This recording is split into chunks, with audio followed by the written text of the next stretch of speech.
It's Nish versus Chris and all the par 3s at Ganton.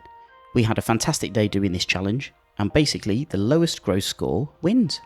So the first hole is the 5th, which on the map looks deceptively simple, but when you're stood on that tee, which we're just about to see, I can tell you your nerves start going because it feels quite high up and it feels like there's a lot of stuff in the way that you've got to carry. But it is a big green. This is Chris getting ready to tee off. We played Ganton on a gloriously hot day. One of those days where everything starts to slow down because you're taking your time because everything's a bit too hot. So Chris, par 3 specialist in our group, which is why I'm a bit nervous about this challenge. However, pretty happy to give him a good game. So Chris is about to tee off.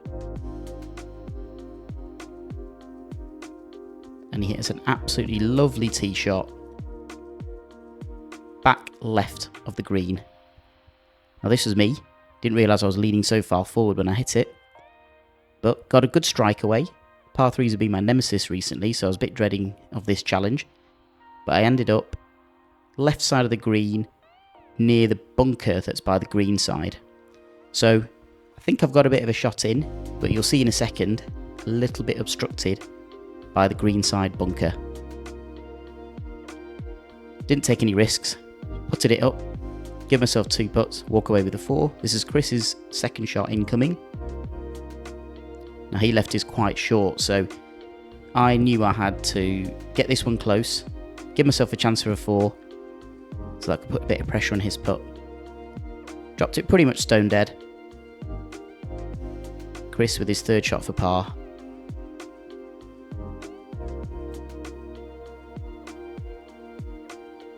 And he missed it.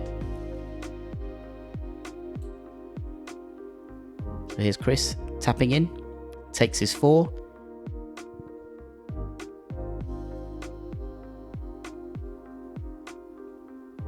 And that's me tapping in, taking my 4. So we're all square after the first par 3. The second par 3 at Ganton is the 10th hole, and it's a magnificent par 3, this one. A lot of danger to carry, but a bit of an elevated tee so you get a good view of the green. I went first. You're playing from within the sand scrape here, so it's a really, really nice tee box. And they have these kind of wooden walkways. Now, unfortunately, we couldn't get the trolley up there to film, but I absolutely cracked my tee shot.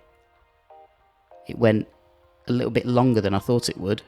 And then Chris, he did the same. We both hit it too long. So we're walking up and we both know we've gone left and long. Now Chris went quite a lot left, so he's going to be playing his second shot while I'm playing my second shot.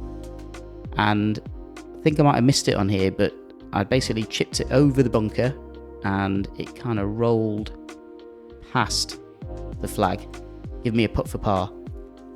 Now this is Chris's 3rd shot, so he didn't chip it particularly well on that one. That left me with a putt for par and to win the hole.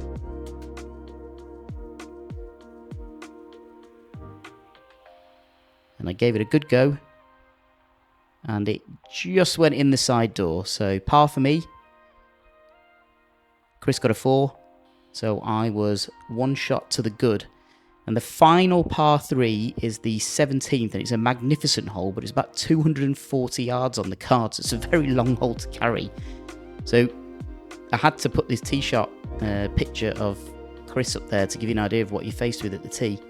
Now Chris is good. He can get an iron up there.